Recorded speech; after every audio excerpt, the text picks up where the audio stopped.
Ndugu wapenzi, Saveni Lemilaka nitakuwa namefundisha ili mpate kujua mambo ya Mungu kwa namna gani. Sasa nitakuwa nafundisha katika lugha ya Kiswahili, français, un peu d'anglais, un peu de lingala, un peu de kibemba. Parce que kile tunapenda ni vérité bayue dunia mzima. Comme je vous ai expliqué, je vous ai dit que comme Dieu compte les jours, c'est différent de ce que nous comptons. Parce que nous sommes tributaires au temps et à l'espace. Et il y a quelque part, quand vous réfléchissez très bien, vous allez comprendre que le temps et l'espace se confondent quelque part. Nous comptons un jour lorsque le soleil parcourt la terre. Il se lève le matin, se couche le soir. Le soleil parcourt un certain espace. Et cet espace est compté en heures. Ou plutôt, nous pouvons dire en mètres aussi. Les autres disent la circonférence de la Terre. De toutes les façons, si c'est le soleil qui tourne autour de la Terre, si c'est la Terre qui tourne autour du soleil, ou si c'est le soleil qui parcourt la Terre, mais de toutes les façons, le soleil parcourt le même espace. Et cet espace s'appelle une journée. Et une journée est subdivisée en 24 heures. Si vous vous rappelez ce que nous pensons et ce que la Bible dit, c'est différent. Nous pensons que il y a 2 jours, mais en soi, il n'y a pas 2 jours. Il y a seulement 2 parcours du soleil. Si vous allez en espace, si l'espace existait comme on nous enseigne à l'école, si vous allez en espace, là où le soleil ne tourne plus autour de la Terre, là où la Terre ne tourne plus autour du soleil, comment est-ce que vous allez compter les jours? Parce que nous comptons les jours selon le parcours du soleil, ou ce qu'on nous dit, selon le tour de la Terre sur elle-même. Lorsque la Terre tourne, fait sa rotation, on compte un jour. Lorsque le soleil parcourt la Terre, on compte un jour. Mais ce que nous observons, c'est que le soleil se lève le matin et se couche le soir. Et quand le soleil se lève et se couche le soir, nous comptons un jour. Bon voilà, au commencement, les connaissances n'étaient pas ainsi. Les humains connaissaient déjà la vérité. Quand Dieu a créé l'homme, c'est-à-dire quand Dieu a créé l'homme et la femme, dans Genèse chapitre 1, on nous dit que faisons l'homme à notre image, selon notre ressemblance. C'est-à-dire l'homme a été formé selon l'image de Dieu. Tel que Dieu est, on a fait image. C'est-à-dire, je peux dire que l'homme, c'est l'image de Dieu. Et cette image se ressemble à Dieu. Et la Bible nous dit, hommes et femmes, il les créa. Ils furent créés. Bon, maintenant, le premier jour, Dieu a créé la lumière. Que la lumière soit et la lumière fut. Je vous ai expliqué ça en long et en large. Que la lumière soit et la lumière fut, c'est le premier jour. Mais le soleil n'était pas encore créé. Mais Dieu a créé la lumière le premier jour, le ciel le deuxième jour. Quand il parlait, faisons l'homme, il parlait déjà, il y avait des êtres au ciel. Parce qu'il avait déjà créé le ciel. Parce que ça ne nous concerne pas. Et parce que nous ne vivons pas là-bas. Dieu nous a créés sur la terre, il nous explique comment il nous a créés. Pour que nous puissions rendre gloire à lui et à lui seul. C'est-à-dire que quand nous parlons, quand nous disons la parole, c'est soi-même. Si nous lisons dans Jean chapitre 1, verset 1, il nous dit que au commencement était la parole. Donc, ça veut dire quand Dieu a prononcé, quand Dieu a dit que la lumière soit. C'est ça au commencement. Le commencement, tout a commencé avec la parole de Dieu. Mais en lui, en Dieu, il y avait des pensées. Et ce sont ces pensées que nous appelons Dieu. Ce sont ces pensées-là que nous appelons parole de Dieu. Quand il prononce ça, nous disons la parole était avec Dieu. Et la parole était Dieu parce que c'est en lui, c'est ça, lui. Maintenant, cette parole s'était faite chair. Nous allons parler un peu de ça aujourd'hui. Alors, cette parole s'était faite chair. Et elle a habité parmi nous. Et nous l'avons vu comme le Fils unique de Dieu. Maintenant, quand Dieu a créé l'homme et la femme, il les a créés semblables à lui. L'homme et la femme se ressemblaient à Dieu. C'est l'image de Dieu. Quand on te prend une photo, votre photo, c'est votre image. Votre photo se ressemble à vous. Nous sommes l'image de Dieu. Nous nous ressemblons à Dieu, mais Dieu ne se ressemble pas à nous. C'est comme votre photo ne se ressemble pas, mais votre photo, ce n'est pas vous. C'est-à-dire, votre photo, c'est votre image. Votre photo se ressemble à vous. Mais vous ne ressemblez pas à votre photo. Parce que vous êtes un humain. La photo, c'est inerte. C'est quelque chose qui n'a pas de vie. C'est seulement une photo. Alors, au chapitre 2 de Genèse, j'aimerais que vous puissiez me comprendre très bien. Au chapitre 2 de Genèse, Dieu a pris de la poussière, il a fait ce que nous appelons une statue. Comme vous voyez le statut de Lumumba, le statut de Kassavovu, je ne sais pas si ça existe, toutes les statues là. C'est inerte. Ça n'a pas de vie. Ça ne bouge pas. Ça ne voit pas, ça n'écoute pas. C'est pourquoi Moïse disait aux enfants d'Israël, pourquoi est-ce que vous voulez adorer des idoles? C'est ce qu'on appelle idole. C'est-à-dire quelque chose qui a des oreilles mais qui n'écoute pas, qui n'entend pas, qui a des yeux qui ne voient pas, qui a un nez mais qui ne sent pas les odeurs et autres. C'est-à-dire quelque chose qui ne bouge pas. Tu peux insulter une statue, tu peux frapper la statue. Comme je vois souvent quand les gens sont en colère contre un politicien ou contre quelqu'un d'autre, ils prennent sa photo, commencent à frapper. Ça, c'est une perte de temps. Ça ne fait rien. C'est seulement une image de la personne qui existe ou qui est déjà morte. Maintenant, parce que l'homme a été créé à l'image de Dieu, selon la ressemblance de Dieu. Dieu est esprit, l'homme est esprit. L'esprit, on l'appelle aussi le souffle. Le vent souffle, tu ne connais pas d'où il vient, ni où il va. Il en est de même de l'esprit.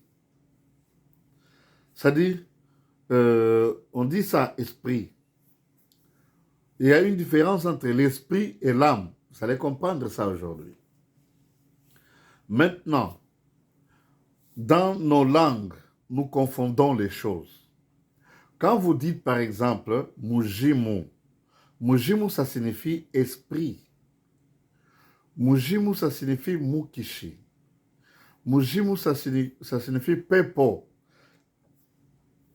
Les anges sont des esprits. Nous sommes des esprits dans un corps. Alors, quand quelqu'un meurt, il y a des mythes dans plusieurs villages et presque partout dans le monde. Quand quelqu'un meurt, on le voit, on dit Mujimu.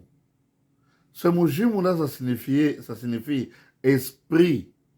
Alors, vous donnez raison à ce que dit la Bible.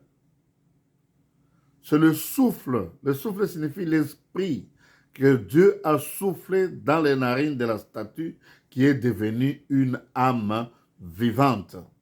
C'est là qu'il y a la différence. C'est-à-dire, la statue qui est inerte, qui n'a pas de vie, quand l'esprit est entré là-dedans, la statue est devenue une âme vivante. La statue peut entendre, la statue peut voir, la statue peut sentir, la statue peut bouger, la statue peut faire des mouvements. Ça devient vivant. C'est pourquoi on appelle une âme vivante. C'est comme les animaux, ce sont des âmes vivantes. Vivants, les animaux, les oiseaux. Ce sont des âmes vivantes. Mais ce ne sont pas des esprits. Mais nous sommes des esprits.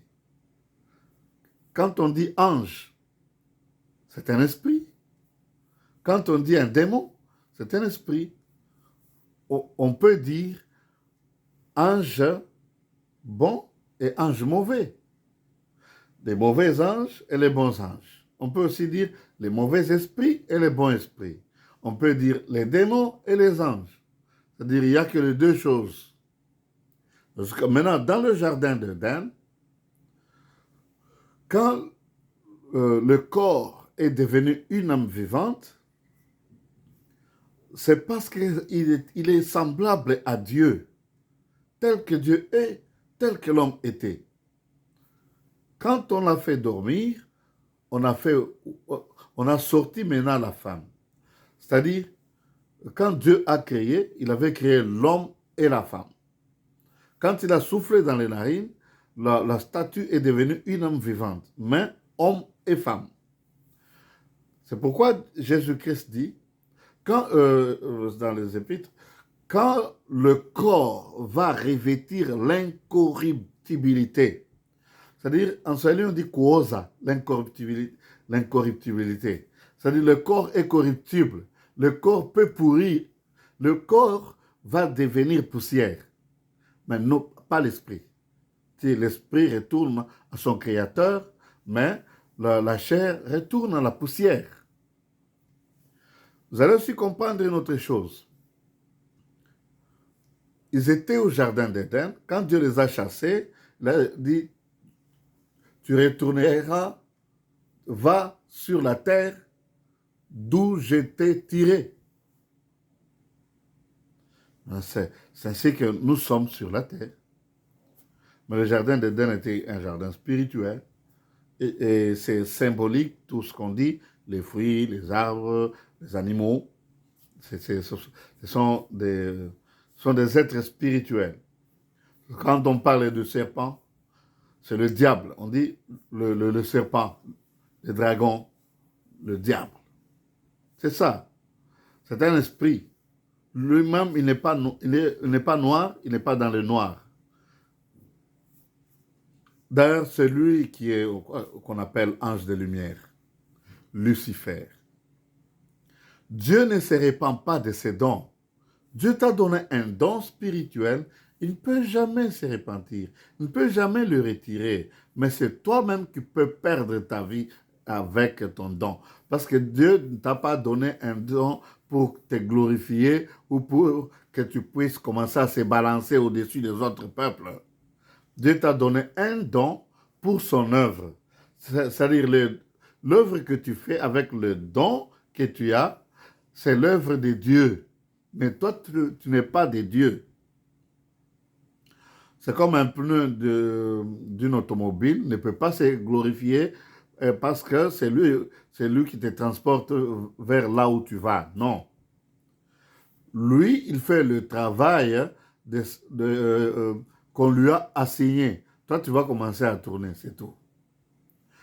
Comme nous, les humains, nous avons des ministères, puis nous avons des dons. Et les dons, c'est Dieu qui met en nous. Et le don est au service de Dieu, malgré votre situation, malgré votre condition spirituelle. C'est ainsi que Satan, il fait toujours ce qu'il fait.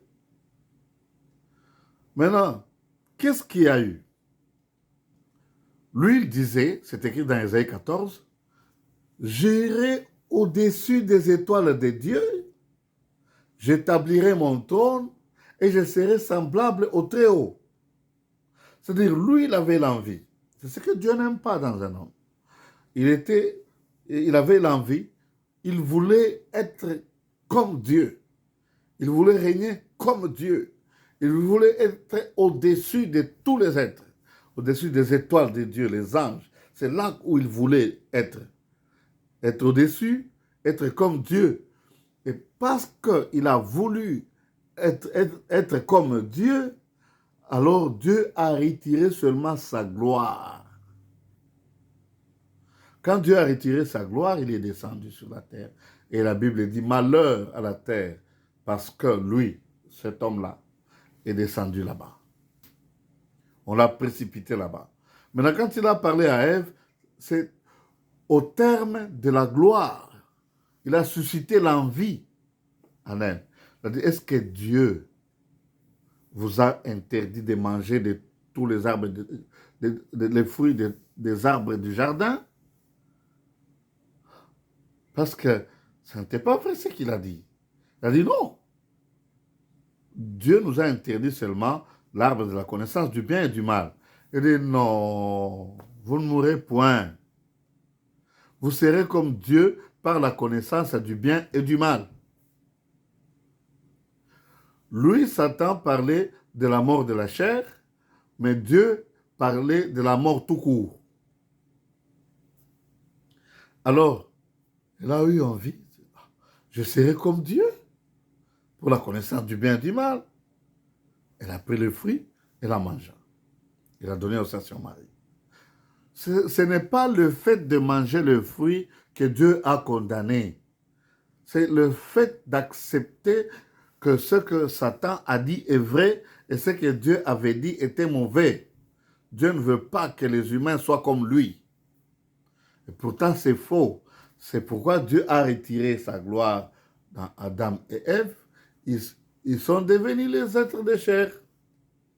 Quand on dit, lorsque nous serons ressuscités, nous allons ressusciter avec un corps céleste, le corps qu'on avait dans le jardin d'Éden. Comprenez-moi très bien. À la fin, je vais vous donner mon numéro WhatsApp. Si vous avez des questions, vous me posez. Parce que ce que je vous dis sont les pensées de Dieu. Ce que nous appelons la parole de Dieu. La parole qui a la vie. Parce que la vie a commencé avec la parole de Dieu. La parole de Dieu, ce n'est pas le son que vous entendez. La parole de Dieu, c'est le message que je suis en train de véhiculer vers vos oreilles. Alors, c'était ça ce qui t'était passé. Maintenant, depuis cet temps d'Adam-là, les humains commençaient à mourir et leur corps redevenait poussière. Parce que la poussière ne disparaît pas. C'est pourquoi on peut retrouver les ossements les plus anciens. Parce que c'est de la poussière. C'est de là que l'homme a été tiré. C'est-à-dire le corps de l'homme. Mais l'esprit retourne à son créateur. C'est pourquoi ceux qui vous disent que j'ai vu un fantôme, c'est un esprit. C'est comme un sorcier qui sort la nuit, il sort dans son corps, il s'en va. Si vous prenez son corps, vous l'enterrez, vous le privez du corps. Il ne va pas aller nulle part. Parce que, oh, j'ai vu tel, oui, c'est pas, il est encore sur la terre en train de déambuler, de souffrir. Parce que l'esprit doit vivre dans le corps. C'est là que maintenant, parce que les esprits qui ont été précipités sur la terre n'ont pas de corps. Parce que pour vivre sur la terre est matérielle, il faut avoir un corps matériel. C'est pourquoi ceux-là qu'on dit qu'ils sont possédés, c'est-à-dire dans leur corps, il y a d'autres esprits. Peut-être un esprit d'impudicité. Lui-même n'aime pas faire l'impudicité. Mais son corps le pousse toujours à aller faire l'impudicité. Il y a un esprit là-dedans. Si vous voyez, même moi, quand j'étais encore païen, j'ai fumé trop jeune. Alors le jour où j'ai été libéré, je n'ai plus senti le goût ni l'envie de fumer. Alors moi-même, je me suis étonné de cette cigarette. Je n'ai pas envie de fumer. Je sens très mal. Je jette ça. Pourquoi? Parce qu'il y a un esprit à moi. Même la nuit, me réveille, il va chercher la cigarette. C'est pourquoi ceux-là qui fument, s'ils n'ont pas d'argent, hein, la cigarette le pousse même d'aller voler. C'est grave. C'est-à-dire qu'il y a un esprit qui habite en toi. C'est cet esprit et la sorcellerie. C'est-à-dire que cet esprit va te pousser à sortir dehors du corps. Parce que le corps humain, quand nous sommes sanctifiés par la parole, nous devenons semblables à Dieu parce qu'il nous a créés à son image selon sa ressemblance. C'est ce que la Bible dit lorsque notre corps va revêtir l'incorruptibilité. Parce que notre corps a la corruption qu'on appelle la putréfaction. Vous comprenez ça comme ça, la putréfaction. C'est-à-dire le corps peut pourrir. C'est-à-dire quand l'esprit quitte, le corps redevient poussière. C'est pourquoi on dit mort, il est mort. Le corps est mort. Vous pouvez l'insulter, il ne dira rien. Vous pouvez le frapper. Vous pouvez ravir son argent, prendre sa maison. Il est incapable de réagir. Parce qu'il n'est plus là. Ça, c'est la poussière. C'est la statue qu'on va aller jeter, brûler ou enterrer. Vous comprenez un peu ces choses. C'est-à-dire l'homme vit dans le corps. Et l'homme, quand tu ne parles pas, nous ne connaissons pas qui tu es. Nous ne connaissons pas qu'est-ce que tu veux. Même si tu as faim, si tu ne parles pas, tu es calme, mais tu penses en toi. Ah, j'ai besoin de... Les gens ne donnent pas. Et nous n'entendons pas. Il faut que tu prononces ça. Quand tu prononces, on dit, ah, il a parlé. Mais pourtant, tu parles en toi. Quand tu parles, ça veut dire que tu exprimes ce qui est en toi. Quand tu parles, nous t'écoutons et nous connaissons maintenant ce que tu veux. Parce que peut-être que nous courons un danger et que toi tu sais, si tu ne prononces pas, nous ne ferons pas attention. Si tu prononces, nous allons suivre tes paroles. Voilà. Maintenant, si nous lisons dans Hébreux, chapitre 10, la Bible nous dit que Jésus-Christ, en entrant dans le monde, c'est-à-dire il est entré dans le monde. Comment est-ce qu'il est entré dans le monde? C'est là. Lui n'a pas été chassé du jardin d'Éden. On dit, parce que tu n'as pas voulu le sang des sacrifices. C'est-à-dire auparavant, c'est-à-dire pour se réconcilier avec Dieu, pour que Dieu puisse vous écouter, il fallait le sacrifice. Et celui qui a inauguré ça, c'est Abel. Et Caïn qui a suivi. Qu'est-ce qu'Abel a fait? Il dit, ah, tout ce que j'ai, maintenant je deviens très riche. Qu'est-ce que je vais donner à Dieu qui m'a donné tout ça? Ça, c'est la main de Dieu. Alors il prend le bétail, là, il va mettre sur l'Holocauste, sur l'altar, qu'on appelle dans les langues congolaises Bizaba, sur l'autel, mais là-bas. Et Dieu était très content. Dieu n'a pas regardé ces animaux qu'il a mis sur le bois là, non. Dieu a vu ce qui était dans son cœur, la reconnaissance. Ah, maintenant j'ai beaucoup de bétail, je deviens riche. Qu'est-ce que je vais donner à celui qui m'a béni pour que je sois comme ça? Alors je prends ça, je lui donne. C'est même Salomon l'a dit, Seigneur, quelle maison est-ce que nous pouvons construire pour que la maison puisse te contenir? Parce que tu es plus grand que le ciel. Tu vois, lui, il a vu la grandeur de Dieu. Et Dieu aime ça. Maintenant, Caïn, lui, quand il a vu que Dieu a béni Abel, Dieu a regardé favorablement l'offrande d'Abel, il dit, oh, c'est-à-dire qu'il faudrait faire ça. Il l'a fait par imitation. Comme on dit, on parce qu'il a mis des légumes, des fruits, tout ça, et c'est pourquoi Dieu n'a pas regardé. Non. Parce que lui, il a fait par imitation. C'est-à-dire que si je fais ça, Dieu va me regarder favorablement. Non, c'est pas ça. Dieu regarde le cœur. C'est pourquoi il nous dit, vous jugez par apparence. Mais Dieu, lui, il juge par le cœur. Quand tu dis, oh, en tout cas, je t'aime, mon ami, mais dans ton cœur, tu le hais. Dieu sait que tu as la haine. Mais les gens voient comment tu souris, tu lui donnes des cadeaux. Ils disent, ah, il l'aime. Mais dans son cœur, Dieu voit dans le cœur, il sait que c'est un méchant, cet homme. C'est lui qui va tuer son ami. Dieu voit ça parce que l'homme, c'est ce qui est dans son cœur. C'est ce qui est dans le corps. C'est-à-dire l'esprit, que nous appelons la parole. Tes pensées, ce que toi tu penses dans ton cœur, il n'y a que toi et Dieu qui connaît. C'est pourquoi on dit, crois ce que tu penses en toi.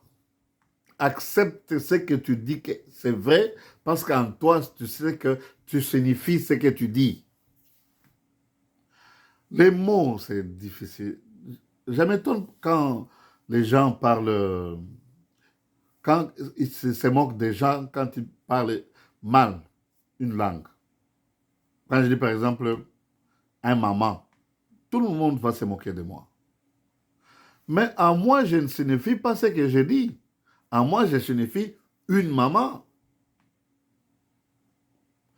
C'est-à-dire, la parole que nous écoutons, c'est une articulation des sons, une combinaison des sons à laquelle je colle ce que moi je pense. C'est-à-dire un arbre, moi je peux dire arbre. Ce que je dis arbre, pour moi, c'est ce que vous connaissez comme arbre. Mais je peux dire arbre, mais qui est arbre à cam pour l'automobile. Quelqu'un peut dire bonjour, mais dans une autre langue, ça signifie une insulte. Par exemple, si je dis Kubenga, c'est un seul mot.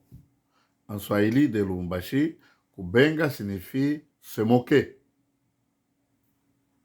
ou mépriser. Kubenga en Chiluba signifie appeler. Ndi Kubenga. C'est ça, appeler.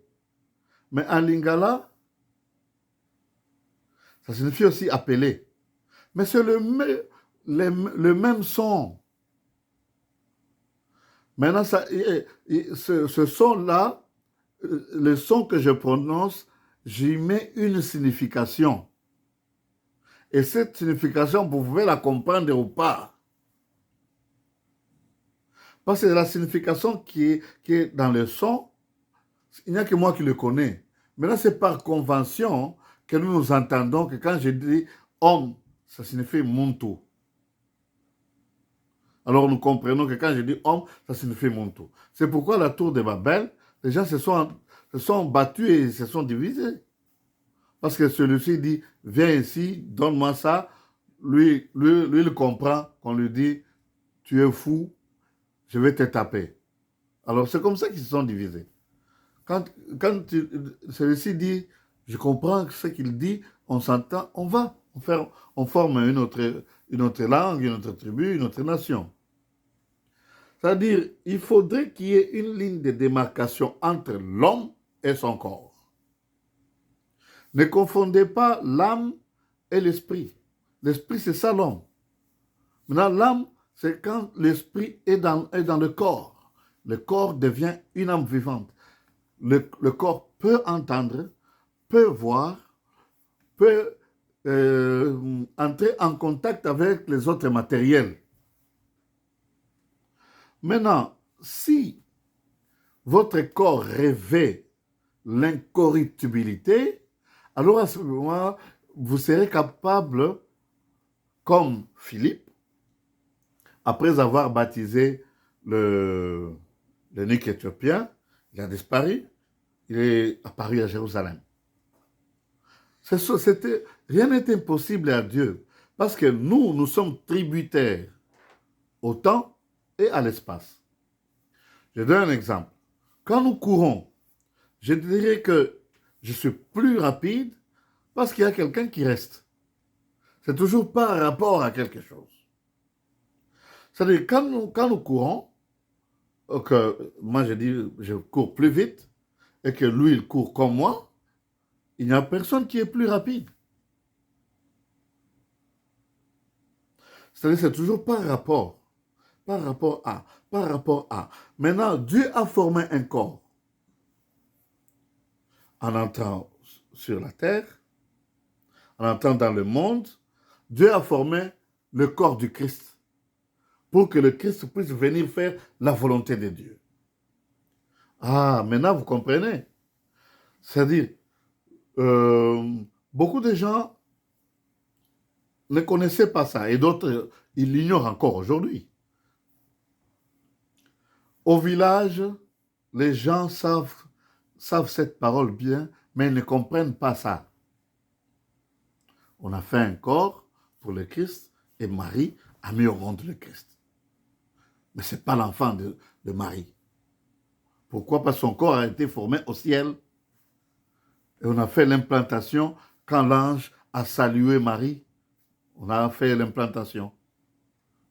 Après 9 mois, Marie a mis au monde pas son corps. Ce n'était pas le même sang. C'est pourquoi Jésus-Christ pouvait dire à Marie, femme, qu'y a-t-il entre toi et moi? Là, à la fête. Maintenant, ça nous explique la force de la foi. Il dit, va, allez chez lui, allez chez lui, faites ce qu'il va vous dire. Parce qu'il savait que celui-là, c'est Dieu. Il va faire tout ce qu'il peut faire. Tout ce qui est impossible, lui, il le fera. Marie n'avait pas de l'argent pour donner à ces gens et aller chercher de la boisson, du vin. Mais Marie savait que cet homme, il a fait manger, il a nourri une multitude de gens avec seulement cette nourriture, le poisson et le pain. Il savait ça. C'est quelque chose qui n'est pas impossible. La foi, je vous explique, c'est quoi? C'est que vous acceptez que c'est vrai. Si vous cherchez du travail et que vous savez que Dieu va vous donner, vous acceptez ça. Vous savez que Dieu va vous donner. Il va vous donner. Mais si vous doutez que, est-ce que j'aurai du travail? Vous n'aurez jamais du travail. Mais si vous acceptez que Dieu va me donner, Dieu va te donner. Il sait là où on cherche des travailleurs. Dieu sait. Il sonde ton cœur, il connaît ton cœur. Mais beaucoup de gens, quand ils prient, ils ne demandent pas à Dieu ce dont ils ont besoin dans leur cœur. Et ils pensent à ceux qui sont à côté de lui. Oh Seigneur, bénis-nous, donne-nous du travail. La prière ne se fait jamais au pluriel. C'est seulement au singulier. Donne-moi, j'ai besoin d'eux. C'est pourquoi quand Jésus-Christ a demandé à l'aveugle Bartimée, il lui a demandé, qu'est-ce que tu veux? Parce que Jésus-Christ savait que Bartimée avait besoin des yeux pour voir. Et Bartimée lui a dit, je veux voir. Et Jésus lui a dit, vois. Lui n'a pas douté. Il a ouvert les yeux, il a vu. C'est tout. Mais aujourd'hui, quand tu dis à un aveugle, vois, il peut même te gifler, il peut porter plainte contre toi. Tu sais que je suis aveugle. Je viens chez toi pour que tu pries pour moi, afin que je vois. Toi, tu me demandes de voir. Ça, c'est moquer de moi, ainsi de suite. C'est parce que nous voyons les choses charnelles comme des hommes charnels. Mais Dieu, lui, il dit, voir par la foi, c'est quoi? Tu sais que ça n'existe pas. Ça va exister. Quand Dieu a dit la lumière soit, il n'y avait pas de lumière. Et la lumière est venue. C'est-à-dire, la foi, c'est appeler les choses qui n'existent pas à l'existence. Quand tu es manchot, on dit, étends ta main. Si tu sais que tu as la main, tu vas étendre ta main et tu verras que tu as la main. Mais si tu n'étends pas la main, tu dis, mais cet homme est fou. Moi, j'ai un bras coupé. Il me demande de tendre la main. Comment est-ce que je vais tendre la main? C'est ça les doutes que le diable a suscité en Ève. Est-ce que Dieu vous a interdit de manger de tous les fruits? Et c'est ce que le diable est en train de te dire. Est-ce que toi, tu crois que tu auras du travail? Est-ce que toi, tu crois que tu mettras au monde? Le médecin a imputé tes trompes.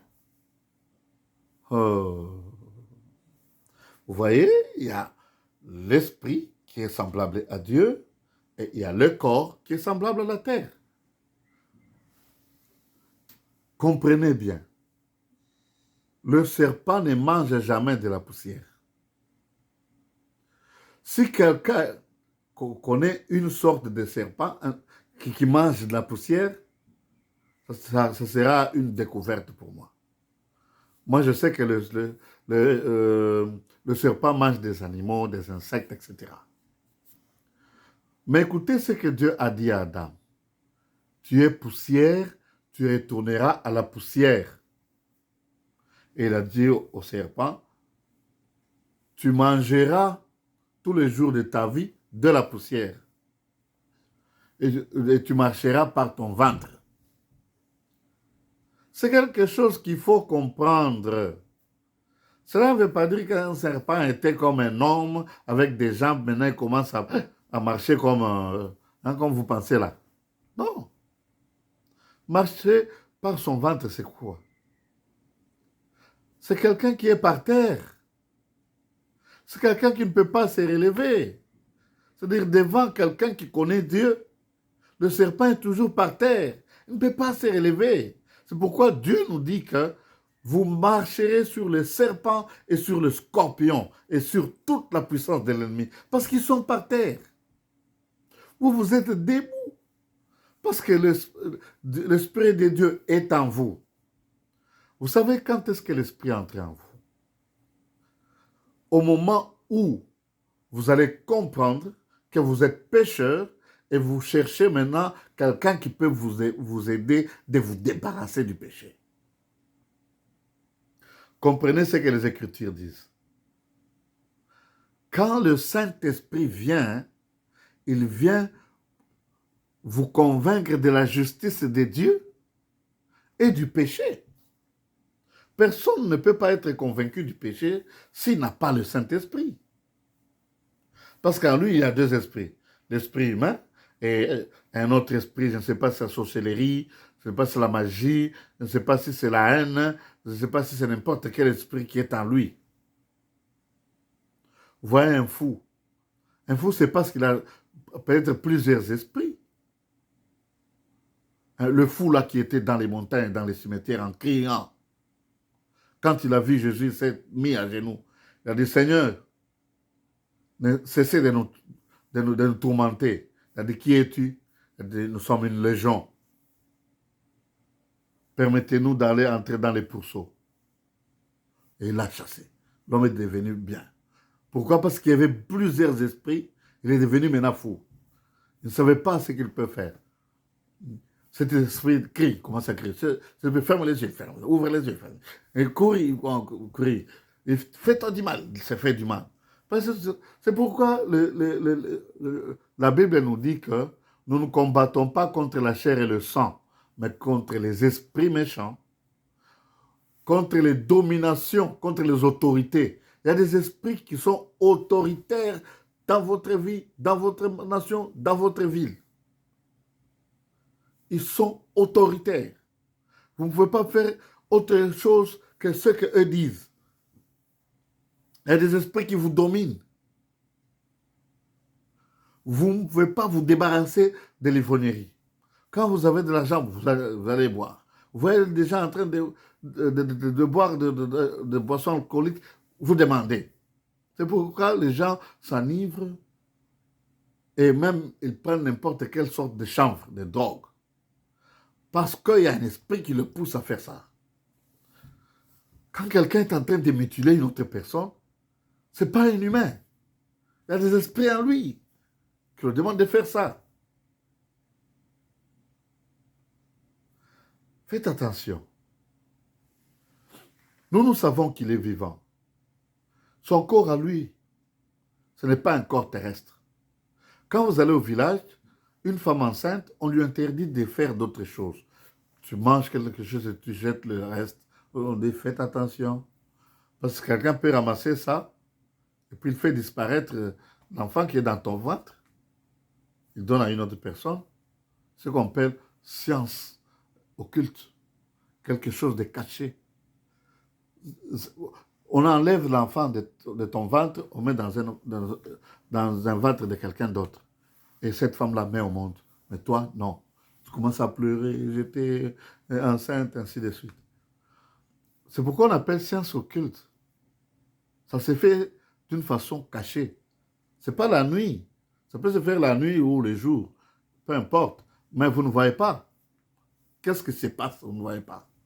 Maintenant, nous comprenons à cause de la science, on peut prendre l'embryon d'une autre femme, on met dans une autre femme. Et c'est pourquoi on dit, ce n'est pas ton enfant biologique. Cet enfant, son père et sa mère. Vous comprenez? Vous pouvez faire même des bébés éprouvettes. Les cellules qu'on a mis dans l'éprouvette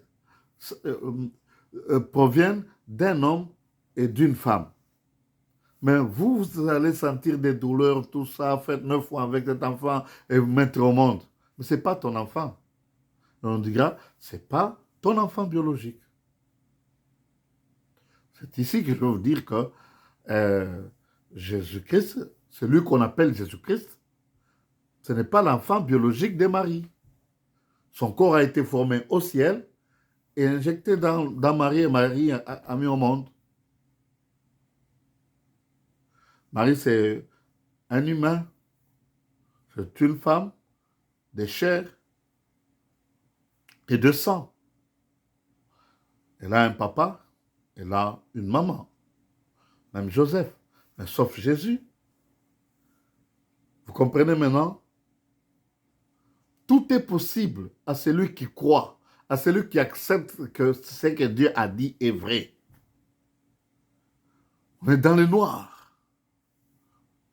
Alors quelqu'un dit, je vois très clair.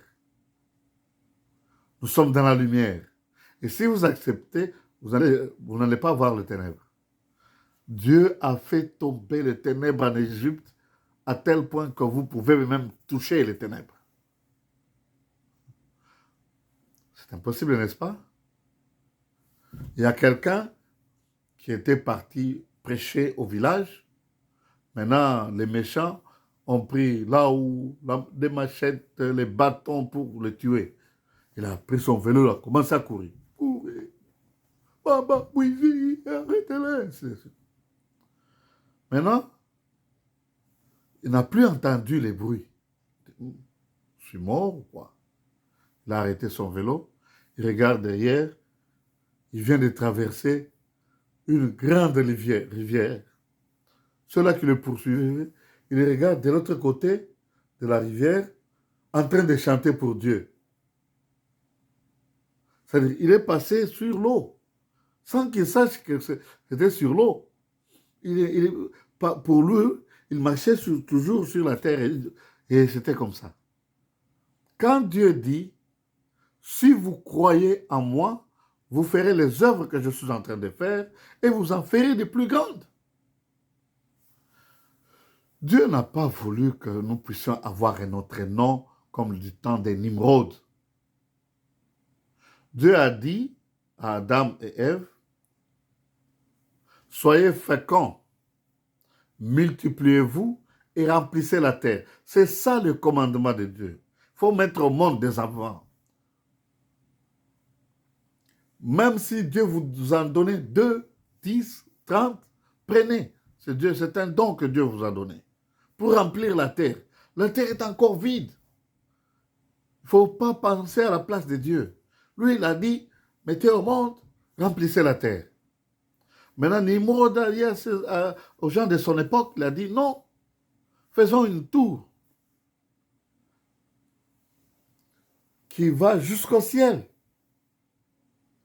pour que nous puissions avoir un nom. et que nous ne soyons pas dispersés sur la terre. Il a dit exactement le contraire de ce que Dieu a dit. C'est ainsi que Dieu les a confondus. Les apôtres, les disciples, quand ils étaient à Jérusalem, Jésus leur avait dit, restez à Jérusalem jusqu'à ce que vous recevrez la promesse, le Saint-Esprit survenant sur vous, alors vous serez mes témoins. C'est-à-dire qu'il y a une condition pour être témoin de Jésus-Christ, témoin de Dieu, témoigner des œuvres de Dieu. C'est-à-dire être rempli du Saint-Esprit, recevoir le Saint-Esprit et devenir témoin. Parce que vous ne pouvez pas témoigner de Jésus-Christ si vous n'avez pas le Saint-Esprit. Vous dites, le Seigneur a dit, vous allez guérir les malades. Vous priez pour les malades, ils ne sont pas guéris. Vous chassez les démons, ils ne quittent pas. Alors ça, tu n'es pas témoin. Il faut témoigner aux gens que Jésus-Christ est vivant. Allez prêcher dans le monde entier, dans le monde habité, l'évangile du royaume des cieux, pour servir de témoignage aux nations. C'est un témoignage qu'on donne que Jésus-Christ est ressuscité. Il a pris nos péchés. Allez, soyez contents. Vous n'êtes pas condamnés, vous êtes pardonnés. Alors, c'est l'évangile que nous prêchons aux gens. Alors, vous serez les témoins à Jérusalem, en Judée, en Samarie, jusqu'aux extrémités de la terre. Mais eux, ils sont restés à Jérusalem. Quand ils sont remplis du Saint-Esprit, ils ont commencé à parler en langue, les dons ont commencé à se manifester, alors ils se sont réunis à Jérusalem. C'est pourquoi même ce jour-là, il y avait plus de 5000 qui ont cru et qui étaient toujours ensemble. Qu'est-ce que Dieu a fait? Il a amené la persécution, commençait maintenant à fuir. C'est en fuyant qu'ils ont amené l'évangile partout dans le monde entier. Maintenant, quand vous faites votre groupuscule là, vous dites que nous sommes méthodistes unis parce que nous prions avec des méthodes, vous faites la différence. Vous vous divisez des autres. Vous dites, nous sommes des méthodistes parce que ceux-là, ce sont des catholiques. Quand vous dites, nous sommes des branhamistes dans le message parce que ceux-là sont des pentecôtistes. Quand vous formez votre groupuscule ou un groupe, n'importe quel groupe, vous donnez un nom. Alors vous serez obligé d'écrire votre Bible. C'est la doctrine. On dit, chez nous, celui qui dirige l'église, c'est pasteur. D'autres disent, c'est un presbytère. D'autres disent, c'est un pape. D'autres disent, c'est un monseigneur et leur seigneur. D'autres disent que ça doit être un frère. D'autres disent, ça doit être un évêque. C'est parce que vous êtes différents les uns des autres. Et vous ne verrez jamais Dieu. Parce que Dieu, c'est le Dieu d'unité. Il a dit, lorsque vous serez remplis du Saint-Esprit, allez partout, prêchez l'évangile du royaume des cieux.